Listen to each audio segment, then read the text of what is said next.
Hi, welcome. I'm Sonia. I'm the co-founder of the Location Independent Therapist community, and I'm here today with Aya. Welcome, Aya. Would you like to introduce yourself and tell us who you are and what you do? Hi, Sonia. Sure.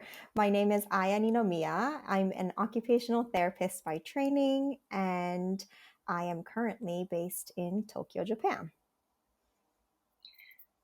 How did you become a location independent therapist? Well, I wouldn't necessarily say I guess I have, but I just haven't tried out the location independent lifestyle just yet.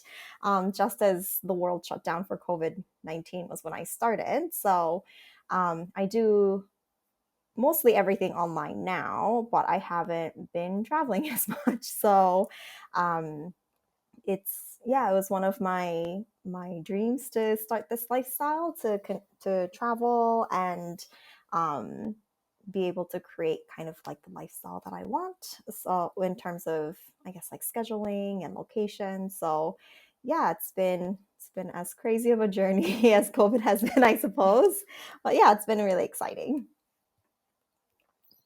Can you tell us a little bit more about the work you do and the type of people you work with? Sure. So I've been working with expat children who have special needs, and that can be with or without a diagnosis of autism spectrum or Down syndrome or ADHD, just all different types. But typically 6 years old and up who are kind of identified by the teacher to be struggling with anything around school. So whether that's learning or making and keeping friends or just anything around daily routine. How do your clients typically find you?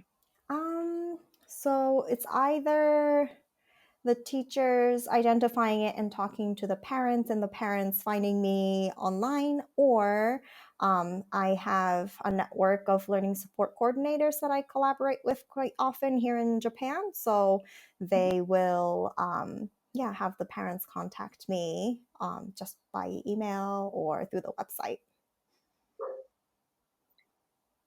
So you've been obviously working online for a while now, especially with the pandemic. What do you like most about it? I love that I get to see my clients in the home setting. I'm used to, before this, I was working school based. So I would see them on a daily basis, but I had always known that there was a piece missing in terms of how they were at home. So it's nice to be able to be in their home, in seeing how they interact with their parents or what things they struggle with at home as well, because it can be quite similar to school, or they might have completely different sets of struggles at home. So it's been really nice Mhm. to be able to expand the team of support as well with parents. So that's been really exciting. Mhm. What's something that you maybe don't like as much about this way of working and maybe one day living? Yeah, let's see. I guess it's harder to get to know a child on the screen.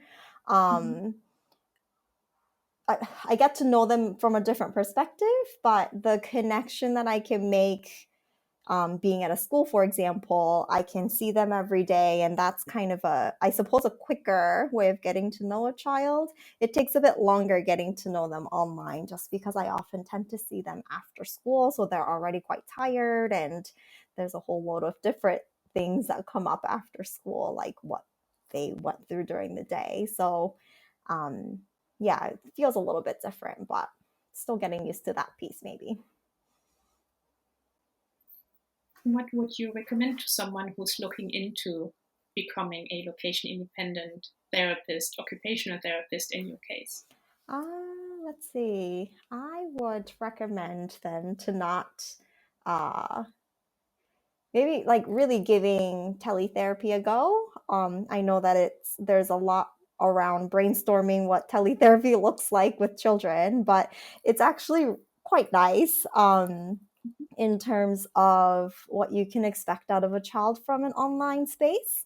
And there's so much, I think, growing that can happen with a relationship like this, because I find that there's more flexibility in it. So seeing the kids at their best at home, I think it's been really, really nice.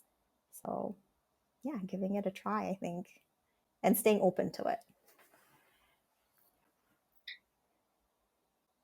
So I'm interviewing you today because you are a member of our location independent therapist community. How did you find us, and how has the experience been for you so far? I believe I found you through, oh no, I want to say Facebook. I learned about the group through Facebook, but I met Sonia at a conference in Thailand, and um, maybe it popped up on my Facebook because we connected on Facebook, I'm guessing. And it's been such a nice community, like really supportive, really a great way to grow as a business owner and an online therapist, but also like such a comfortable space to be able to share some of the difficulties I'm having, or just brainstorming with a wider net of people who have different experiences. So in terms of brainstorming, that's been really nice. Um, and yeah, my favorites have been like co-working hours. So that's been really good to yeah, stay focused and getting some of the not so great and fun things done behind this business. Now, you said you're based in Japan and Tokyo, but you work with international clients in English a lot. Mm-hmm. You are very familiar with multiple cultures as well. What would you say? What's the situation of that kind of location independent lifestyle and perspective on things in Japan? And how much is your work and what you do based in the Japanese culture, and how much in other cultures, and what role does that play for you in your daily life and in your work? Yeah, so yes, my clients are mainly from the international expat community here in Japan, but it's people seek me out because I think there is a bit of that Japanese dynamic that they experience in their lifestyle, whether that's their Mm-hmm. children perhaps acting up in on the train and them not understanding um, why people's reactions are different from home. And so a lot of times I think parents feel comfortable talking to me about the reactions they get from when they're out and about in Japan. And my I am just starting to work more in Japanese, so that's kind of a new project for me this year. But it's really exciting. I think my colleague and we are both bilingual, so we're both Japanese, but we lived and worked abroad, and we're trying to figure out, not close the gap, but try to add a different layer to what learning disabilities or learning differences look like and how to understand that in the Japanese context. So coming at it from a little bit of a different angle, having had our experience. So it's something new. We're going to try to do a webinar series with parents, so it'll be exciting to see what the response will be like. And maybe as a last question, how do you imagine the future of location independent therapists and your work and that lifestyle? What's your long term vision for yourself and maybe for the world? I really hope that this type of work and lifestyle expands. I think it's such a friendly way for people to work in balancing out um, what they want out of life as well as work, and how we want to contribute to society as well as looking after ourselves. And that's kind of been my focus with this type of lifestyle. So I hope that I'm able to share that more with Japanese therapists. There's definitely interest. People have reached out to me to see how this kind of works, and it's been really nice to be able to share that. um, so yeah, I hope we can keep spreading the word. I hope so, Yeah. yes. And I hope this will help with that as well. Yeah.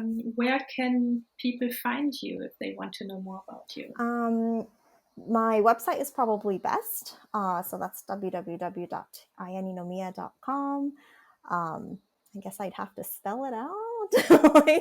Yeah, we would add it in the description under the video, or wherever you're hearing or seeing this, we'll make sure to Okay, good. add the link below. Yeah, that'd be great. Yeah, my website is the best place. I am on Instagram, but probably not the best place to start a conversation or anything like that yet.